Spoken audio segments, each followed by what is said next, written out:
So hello दोस्तों, स्वागत है आपका मेरे चैनल कोड विद स्वैग में। तो हमने बहुत सारे ही चीज़ें कर ली हैं सी प्लस प्लस में। सारे जितने भी बेसिक कंसेप्ट थे हमने सारे क्लियर कर लिए। लेकिन एक ऑपरेटर मैंने देखा कि ये तो रह गया। तो ये है टर्नरी ऑपरेटर। तो ये जो ऑपरेटर है ना, ये कह लो कि हमारे लिए शॉर्टकट है। ठीक है, आजकल हम क्या देखते हैं, हम शॉर्टकट ही ढूंढते हैं। ठीक है, हम गाइड में से कोई आंसर ढूंढने की बजाय हम सीधा चैट जीपीटी कर देते हैं। ओके, तो ऐसे एक टर्नरी ऑपरेटर है कि जी शॉर्टकट है। देखो, हमने कंडीशंस पढ़ी थी जैसे इफ, एल्स, एल्स इफ। ठीक है, ये सारी कंडीशंस थोड़ी लॉन्ग इनका कोड हो रहा था, है ना। लेकिन इनको ही छोटा करने के लिए हम यूज करते हैं टर्नरी ऑपरेटर्स। ठीक, तो ये टर्नरी ऑपरेटर हमारे लिए तो भाई बहुत काम किए, हम कोडर्स के लिए, जो हर एक कोड में शॉर्टकट ढूंढते हैं कि कैसे ये कोड जो है थोड़ा सा छोटा हो जाए। ठीक है, थोड़ा सा सिंपल हो जाए। तो देखो, the ternary operator is a shortcut for if else in the C plus plus. ठीक है, इफ एल्स जो सी प्लस प्लस में हम यूज करते हैं उसके लिए ये शॉर्टकट है। It makes your code shorter and clean.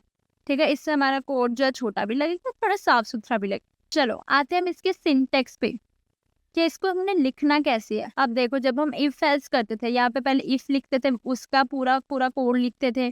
फिर हम एल्स की कंडीशन लिखते थे, उसका पूरा पूरा कोड लिखते थे। तो ये बहुत ज्यादा ही लॉन्ग कोड हो जाता था।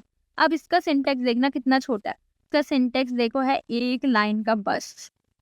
बस ये है कि आपको इस लाइन को थोड़ा सा रट्टा मारना है। ठीक है, आप आए हो मेरे चैनल कोड विद स्वैग में, तो यहाँ पे स्वैग के साथ ही पढ़ाई होगी। टेंशन लेने वाली कोई बात नहीं है, क्योंकि कोडिंग ही तो है, हम हर काम कर सकते हैं। ठीक है, क्योंकि अब बीटेक में आ ही गए हो, इसका मतलब रेडी फॉर एवरी सिचुएशन। चलिए देखो, यहाँ पे सबसे पहले हम लिखेंगे अपनी कंडीशन। ठीक है, कि हमारी कंडीशन है क्या।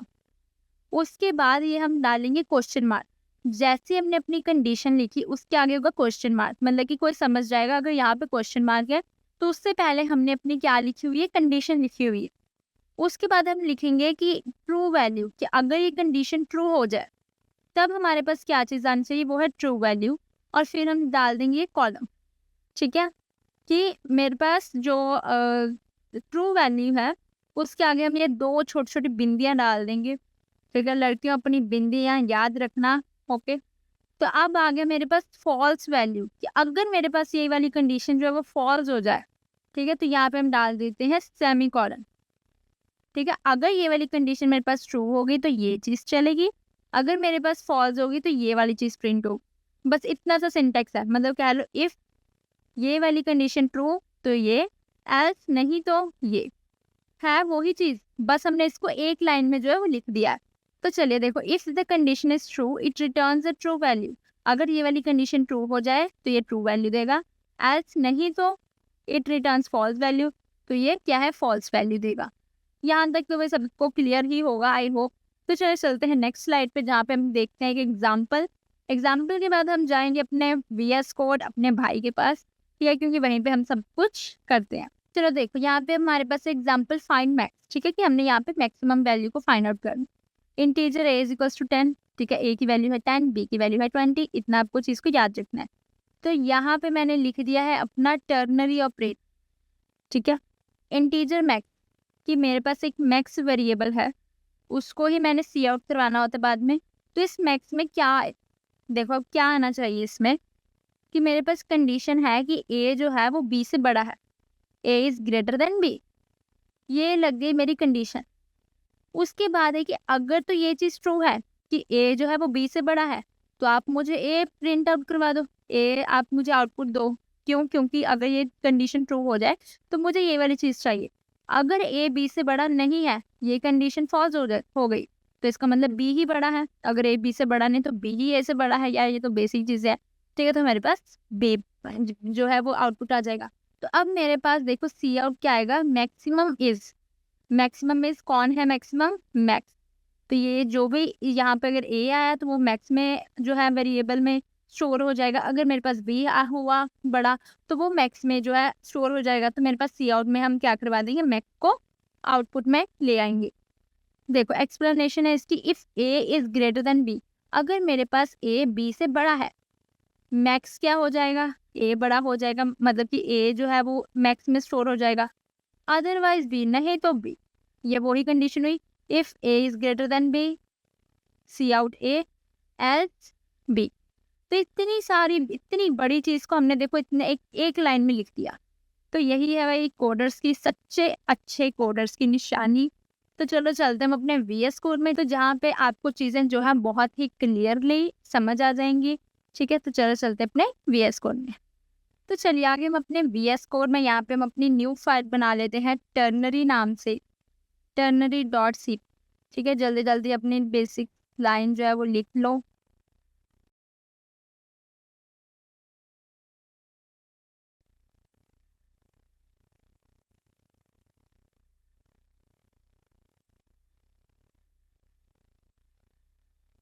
चल, अब इस मेन फंक्शन के अंदर मैं सबसे पहले अपने मार्क्स नाम का जो है वो वेरिएबल्स जो है वो स्टोर करवा देती हूँ।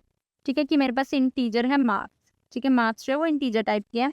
अब मुझे यहाँ पे सी आउट करवाना है कि आप अपने मार्क्स को एंटर करो। इस बार हम नहीं मार्क्स दे रहे, इस बार हम यूज़र से मार्क्स जो है वो लेंगे। Enter your marks. ठीक है, कि अपने मार्क्स तुम यहाँ पे एंटर कर दो। अब सी हमने क्या करवाया, यूज़र से हमने क्या लिए, हमने यूज़र से अपने जो मार्क्स ऊपर स्टोर करवाए थे यहाँ पे, ठीक है, वो हमने यहाँ पे सी इन करवा दिए। ठीक है, इतनी चीज़ हो गई। अब इसके बाद जो है मेरे पास टर्नरी ऑपरेटर का काम स्टार्ट होगा। तो अब हमने देखने हैं कि वो मार्क्स जो है कितने मार्क्स आए हैं, कि बच्चा जो है वो फेल हो गया कि वो पास हो गया। तो मैं यहाँ पे करेक्टर टाइप का जो है वेरिएबल स्टोर करवाऊंगी, करेक्टर रिजल्ट। ठीक है, रिजल्ट मैंने उसका नाम रख दिया करेक्टर रिजल्ट। अब हम लगाएंगे यहाँ पे अपना टर्नरी ऑपरेटर। टर्नरी ऑपरेटर में सबसे पहले आएंगी मेरे पास कंडीशन। कंडीशन है मेरे पास कि जो मेरे मार्क्स हैं वो होने चाहिए या तो ग्रेटर देन या तो इक्वल टू 33 के। ठीक है, और कि अगर हमारे पास 33 से ज़्यादा है या 33 मार्क्स आए तो इसका मतलब है कि वो बच्चा क्या है, पास है। ये कंडीशन हमारी है। ठीक है, कि मार्क्स मेरा 33 से ज़्यादा होने चाहिए। ये मेरे पास कंडीशन का जो है सिंटेक्स हो गया। अब मैं लिखूंगी अगर ये वाली कंडीशन जो है वो ट्रू हो जाए, अब मैं यहाँ पे लिखूंगी अपनी ट्रू वैल्यू।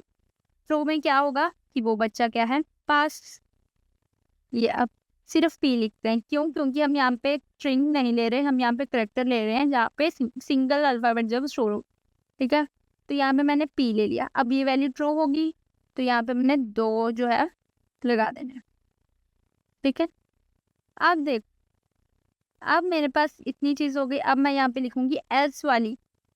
अभी मैंने लिख दी थी इफ़ वाली कंडीशन कि इफ़ ये वाली ट्रू तो आप पास करवाओ, नहीं तो आप बोल दो कि फेल। ठीक है, एफ जो है वो कैपिटल में डाल लेते हैं कि फेल, और सेमीकोलन लगा दो कि यहाँ पे मेरे पास मार्क्स जो हैं वो इंटीजर टाइप के हैं। ठीक है, हम उनसे पहले उनका मार्क्स जो है वो इनपुट ले लेंगे। फिर हम यहाँ पे करेक्टर करवाएंगे रिजल्ट। रिजल्ट नाम का जो वेरिएबल है उसको करवाएंगे जिसका डाटा टाइप क्या है, करेक्टर। ठीक है, तो मार्क्स मेरे 33 या 33 से ज़्यादा होने चाहिए, ये मेरे पास कंडीशन है। अगर ये कंडीशन ट्रू हो गई, ये 2 बिंदी लगाई, इससे पहले जो है कि ये वाली, अगर ये वाली कंडीशन ट्रू हो जाए तो ये वाली चीज़ प्रिंट होगी, नहीं तो ये वाली चीज़ प्रिंट होगी। इफ़ में ये वाली, एल्स में ये मेरे पास टर्नरी ऑपरेटर हो गया।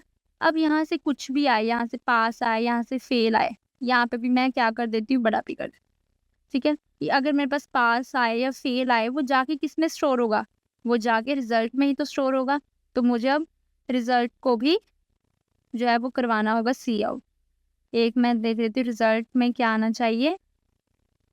रिजल्ट हमारे पास प्रिंट हो और ये वाली चीज़ है जो भी रिजल्ट के अंदर वैल्यू हो वो हमारे पास सामने आ जाए, रिजल्ट।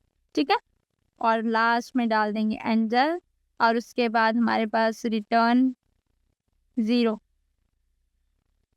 ठीक है, हो गया सब क्लियर। चलो चलते अब हम इसे रन करने। देख, अब आ गया मेरे पास एंटर या मार्क्स। अपने मार्क्स जो है वो एंटर करो। तो मैं यहाँ पे अपने मार्क्स जो है वो करवा देती हूँ 9। हम होशियार ही हैं गाइस, हम कोडर्स, अब तो 90 तक तो ले लेते हैं। रिजल्ट आ गया पास, कि तुम पास हो। ठीक है, अब ऐसे दोबारा से इसे रन करती हूँ मैं। अब मैं कम मार्क्स लेती हूँ कि मेरे पास आए हैं 10 मार्क्स। होंगे कोई बेकार बच्चे, ठीक है, जो मेरे चैनल को सब्सक्राइब नहीं कर रहे अभी तक, ठीक है, उनके चलो मैं ले लेती हूँ एंटर योर मार्क्स 10। ठीक है, 10 मार्क्स आए। अब मैं करूँगी एंटर, रिजल्ट फेल, फेल हो तुम। ठीक है, तो ये बहुत ही ईज़ी, इंटरेस्टिंग ठीक है स्वैग वाला जो मेरे पास टर्नरी ऑपरेटर की चीज़ें थी, ये हमने पढ़ ली है। ठीक है, तो आपने आगे से इफ एल्स की जगह पे आपके टर्नरी ऑपरेटर भी यूज़ कर सकते हो। ठीक है, ये बहुत ज़्यादा ही काम की चीज़ है, आपके कोड को छोटा करती है, आपके कोड को साफ-सुथरा दिखाती है, नहाया हुआ दिखाती है। ठीक है, तो चलो चलते हैं हम एक लास्ट स्लाइड पर जहाँ पे आपके लिए एक छोटा-सा क्विज़, तो उसके आंसर आपको कमेंट बॉक्स में ज़रूर बताने हैं। ठीक है, जब आप ऐसे रोज़ एक आधे क्वेश्चन का जब आप आंसर देने लग जाते हो, आप अपने आप को रिप्रेजेंटेबल करते हो, ठीक है, तब आपकी ज़्यादा प्रैक्टिस जो अच्छी होती है। तो चलो चलते हैं अपनी नेक्स्ट स्लाइड। तो देखो आपके लिए यहाँ पे एक छोटा-सा question integer x is equals to 5 है, y इज़ इक्वल्स टू 10 है। ठीक है, कि 5 जो x में है, 10 y में। ठीक है, x की वैल्यू 5, y की वैल्यू 10 है। आपके पास एक कंडीशन है कि जो मेरे पास x है, वो y से बड़ा है। ठीक है, अगर ये वाली कंडीशन ट्रू है तो आपके लिए एक्स प्रिंट होगा। अगर आपके लिए ये चीज़ फॉल्स आ गई, कंडीशन फॉल्स होगी, तो आपके लिए वाई जो है होगी। चलो क्वेश्चन मैंने समझा दिया यहाँ तक कि आपको जो है बिल्कुल भी डाउट नहीं होना चाहिए। तो बस मुझे आंसर बता दो आप कमेंट बॉक्स में। जैसे 10 कमेंट हो गए I will reveal the answer. तो चलो thank you so much guys. और हाँ, चैट जीपीटी करके किसी ने नहीं है इसका आंसर देखना, अपनी ऑनेस्टी से बताओ। ठीक है, अगर आप चीज़ों को करोगे तभी आपको पता चलेगा कि आपको कितना आता है, कितने पानी में हो आप। ठीक है, तो चलो मिलते हैं अपनी नेक्स्ट वीडियो में स्वैग के साथ। तो बाय बाय गाइस।